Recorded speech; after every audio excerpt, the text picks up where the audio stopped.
ನನಗೆ ಒಂದು ಬರುತ್ತೆ, ಗಿರೀಶ್ ಮಟ್ಟಣ್ಣನವರಿಂದ ಫೋನ್ ಬರುತ್ತೆ. ಫೋನ್ ಎತ್ತೀನಿ, ಯಾಕಂದ್ರೆ ನನ್ನ ಫೋನ್ ಬಹಳ ಕಾರಣಗಳಿಗೆ ಬಹಳ ವಿಷಯಗಳಿಗೆ ಕರೀತಾರೆ. ರೈತ ಹೋರಾಟ ಕರೀತಾರೆ. ಏನು ಇಲ್ಲ, ಮಾಸ್ಕ್ ಒಬ್ಬ ವ್ಯಕ್ತಿ ಇದಾನಲ್ಲ, ಅನ್ನು ಮಾಸ್ಕ್ ಅವಾಗಿನ ಮಾಸ್ಕ್ ಇಲ್ಲ, ಒಬ್ಬ ವ್ಯಕ್ತಿ ಇದಾನಲ್ಲ, ಅವ್ನು ನನ್ನ ಜೊತೆ ಇದ್ದಾನೆ, ನಿಮ್ಮ ಜೊತೆ ಮಾತಾಡ್ಬೇಕಂತೆ. ಹೇಗಿರ್ಬೋದು? ನನಗೆ ನಡೀತಾ ಇದೆ, ನೇರವಾಗಿ ನನಗೆ ಒಂದು ಎವಿಡೆನ್ಸ್ ಬರ್ತಾ ಇದೆ, ಕೊಡಿ ಫೋನ್ ಒಂದೇ. ತಮಿಳಿನಲ್ಲಿ ಮಾತಾಡ್ದ. ಅರೆ ಇವನು ನಮ್ಮ ಮಂಡ್ಯದವರು ಅಂತ ಇದ್ರಲ್ಲ, ಬಿಂಬಿಸಿದ್ರಲ್ಲ, ತಮಿಳಿನಲ್ಲಿ ಮಾತ್ರ ಕೇಳಿಸ್ಕೊಂಡೆ. ಏನಪ್ಪ ಅಂದೆ. ನಾನು ಉಂಗಳೇ ಪಾಕನು, ನನ್ನ ಯಾಕಪ್ಪ ನೋಡ್ಬೇಕು, ಏನು ಗೊತ್ತು ನಿನಗೆ ಇಷ್ಟು ಗೊತ್ತು? ಹಾಗಾದ್ರೆ SIT ಫಾರ್ಮ್ ಮಾಡಿದ್ದಾರೆ, ಹೋಗು. ಅಲ್ಲ ಸರ್, ಧೈರ್ಯ ಇಲ್ಲ ನನಗೆ. ನೋಡಪ್ಪ, ನನ್ನನ್ನು ಮೀಟ್ ಮಾಡೋದೆಲ್ಲ ಬೇಡ, ನಿನಗೇನಾದ್ರು ಹೇಳ್ಬೇಕಾದ್ರೆ ನೀನು ರೆಕಾರ್ಡ್ ಮಾಡಿ ವಾಯ್ಸ್ ಕಳಿಸು, ನಾನು ಈಸ್ಕೈತೆ. ಇಮಿಡಿಯೇಟ್ ಆಗಿ ರೆಕಾರ್ಡೆಡ್ ವಾಯ್ಸ್ನಲ್ಲಿ ಏನೇನೋ ಬಡಬಡಿಸ್ದ. ನಾನು ನನ್ನ ಲಾಯರ್ಗೆ ಫೋನ್ ಮಾಡಿದೆ. ನೋಡಿ, ಇಡೀ ದೇಶದಲ್ಲಿ ಮಾಧ್ಯಮಕ್ಕೆ ಯಾರಿಗೂ ಏನೂ ಗೊತ್ತಿಲ್ಲ, ನನಗೆ ನೇರವಾಗಿ ಫೋನ್ ಬಂದಿದೆ, ನಾವೇನು ಮಾಡ್ಬೇಕೀಗ?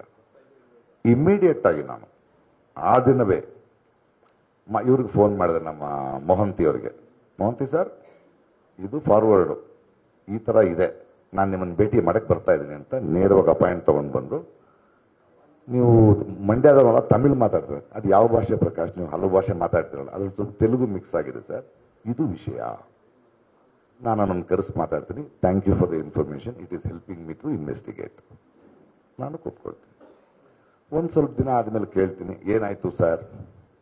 ಪ್ರಕಾಶ್, ಇನ್ಮೇಲೆ ಆ ಫೋನ್ಗಳು ತಗೋಬೇಡಿ, ನೀವು ಕಳಿಸಿದ್ರಿ, ಅವನನ್ನು ಕರೆಸಿ ಮಾತಾಡಿದೆ, ಅವನೀಗ ರಿವರ್ಸ್ ಆಗ್ತಿದ್ದಾನೆ. Okay sir, thank you. So ಅವನು ಹೇಳಿರೋದು ಕರೆಕ್ಟು, ಅವನು ನನಗೆ ಫೋನ್ ಮಾಡಿದ್ದು ಕರೆಕ್ಟು. ಆದರೆ ಒಬ್ಬ ಪ್ರಜೆಯಾಗಿ ನಾನು ಇಮಿಡಿಯೇಟ್ ಆಗಿ ಇವರೇ ಮಾಡಿದ್ದಾರೆ ಅಂತ ಧರ್ಮಸ್ಥಳದ ಆಂದೋಲನಕ್ಕೆ ಹೋಗಲಿಲ್ಲ, ಯಾರ ಜೊತೆ ಕೂತ್ಕೊಳ್ಳಿ. ಯಾಕೆಂದ್ರೆ ಕೋಟ್ಯಾಂತರ ಭಕ್ತರು ಬರೋ ಸ್ಥಳ ಅದು.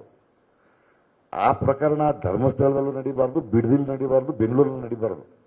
ನಮಗೆ ಬೇಕಾಗಿರೋದೇನು? ಸೌಜನ್ಯ ಸತ್ತಿದ್ದಾಳೆ, ಇಷ್ಟು ಹೆಣ್ಮಕ್ಳು ಮಾಡಿದ್ಯಾರು? ಬೇರೆಯವರು ಬೇರೆ ಬೇರೆ ರಾಜಕೀಯ ಉದ್ದೇಶದಿಂದ ಅವ್ರು ಮಾಡಿದ್ದಾರೆ ಅನ್ಕೊಳ್ತೀವಿ, ಅವ್ರು ಮಾತಾಡ್ಕೊಳ್ಳಿ. ನಾನು ಯಾವ ಹೋರಾಟಕ್ಕೂ ಹೋಗಿಲ್ಲ. ಅವನು ಮಾತಾಡಿರೋದ ಸಿನಿಮಾ ಆಕ್ಟ್ರು, ತಮಿಳವನು ಮಾತಾಡಿದಾನ, ಅವನು ಅವ್ರೇನು ಗೊತ್ತಿದ್ದಾರೆ ಅಂತ ಹೇಳ್ಬೋದು. ಅದನ್ನು ನಾನು ಇಮ್ಮಿಡಿಯೇಟ್ ಆಗಿ SIT ತನಿಖೆಗೆ ಕೊಟ್ಟು, ಇದು ಸರ್, ಇದು ವಾಯ್ಸ್ ಸ್ಯಾಂಪಲ್ಸು, ಇದು ಕಳಿಸಿರೋ ವಿಷಯಗಳು, ನಮಗೆ ಯಾಕಿದು? ಯಾಕಂದ್ರೆ ನಾನು ನೋಡಿ, ಈ ದೇಶದ ಪ್ರಜೆ, ನಾನು ಪ್ರಶ್ನಿಸೋ ಹಕ್ಕಿರುತ್ತೆ. ಯಾಕಂದ್ರೆ ನಮಗೊಂದು ಆತ ಯಾವುದನ್ನು ನೋಡ್ಕೊಂಡು ಸುಮ್ಮನೆ ಕೂತ್ಕೊಳಕ್ಕಾಗಲ್ಲ. ಅದಕ್ಕೆ ಒಂದು ಸರ್ಕಾರ ಇದೆ. ನಮ್ಮ ದೇಶದಲ್ಲಿ ಕೋಟ್ಯಾಂತರ ರೂಪಾಯಿ ಜನರ ದುಡ್ಡನ್ನ ಖರ್ಚು ಮಾಡಿ ಪೊಲೀಸ್ ಅಕಾಡೆಮಿಗಳನ್ನ ಮಾಡಿ ಟ್ರೈನ್ ಮಾಡಿದ್ದೀವಿ ಆಫೀಸರ್ಸ್ನ. ಈಗ ನಮ್ಮ ಮುಂದಿರುವ ಪ್ರಶ್ನೆ ಏನು? SIT ರಿಪೋರ್ಟ್ ಬಂದಿದೆ. ಒಂದು ಏನು ಕೊಟ್ಟಿರ್ಬೋದು, ಚಿನ್ನಯ್ಯ ಅಂತವನು ಬಂದ, ಹಿಂಗೆ ಮಾಡ್ದ, ರಿವರ್ಸ್ ಹೊಡೆದ, ಅವನನ್ನ ಅರೆಸ್ಟ್ ಮಾಡಿ ಹೊರಟಿದ್ದಾರೆ. ಅವನು ಜನರ ಮನೋಭಾವವನ್ನ, ಎಲ್ಲಾ ಪತ್ರಕರ್ತರನ್ನ, ಟ್ಯಾಕ್ಸ್ ಮನಿಯನ್ನ ಪೊಲೀಸ್ ಡಿಪಾರ್ಟ್ಮೆಂಟ್ಗೆ ಚಳ್ಳೆ ತಿನ್ಸಿದ್ದಾನೆ, ಅಗ್ಸಿದ್ದಾನೆ. ಅವನ ಮೇಲೆ ಅವ್ರು ನೋಡ್ಕೊಳ್ತಾರೆ. ಆದ್ರೆ ಇನ್ನೊಂದು ರಿಪೋರ್ಟ್ ಬಂದಿದೆ SIT ಇಂದ. For women's commission RTI act ತೆಗೆದಿದ್ದಾರೆ. 30 ಹೆಣಗಳಿಗೆ ತಾಳೆ ಆಗ್ತಾ ಇಲ್ಲ ಬರೆಯಲ್ಲೂ ಅಂತ. ಇನ್ನೊಂದು ರಿಪೋರ್ಟ್ ಕೊಟ್ಟಿದ್ದಾರೆ, 417 ಸಾವುಗಳು ನಡೆದಿವೆ, ಒಂದು ಬಾಲಕಿಯ ಸಾವು ನಡೆದಿದೆ. ನಮಗೇನ್ ಬೇಕು? ಯಾರು ಮಾಡಿರೋದು? ಇದು ಹೀಗಿರ್ಬೇಕಾದ್ರೆ ಅದಕ್ಕೆ ನಾನು ಉತ್ತರ ಕೊಡಬೇಕು. ಈ ಎರಡನೇ ಪ್ರಶ್ನೆಗಳಿದೆಯಲ್ಲ, ಬುರುಡೆ ಗ್ಯಾಂಗು, ಇದು ಏನು ಉದ್ದೇಶದಿಂದ ಹಿಂಗೆ ನೀವು ಆಂಟಿ ಹಿಂದೂ ಅಂತೀರಿ ಅಂತ ನನಗೆ ಗೊತ್ತಿಲ್ಲ. ಸತ್ತಿರೋದು ನಮ್ಮ ಹಿಂದೂ ಹೆಣ್ಮಕ್ಳೇ. ನಾವು ಅದನ್ನು ಕಂಡು ಹಿಡಿಬೇಕಾ? ಈ ಪ್ರಶ್ನೆ ಕೇಳಿದವನು ಆಂಟಿ ಹಿಂದೂ ಅನ್ಬೇಕಾ? ಇಲ್ಲಿ ಧರ್ಮ ಏನ್ ಬಂತು?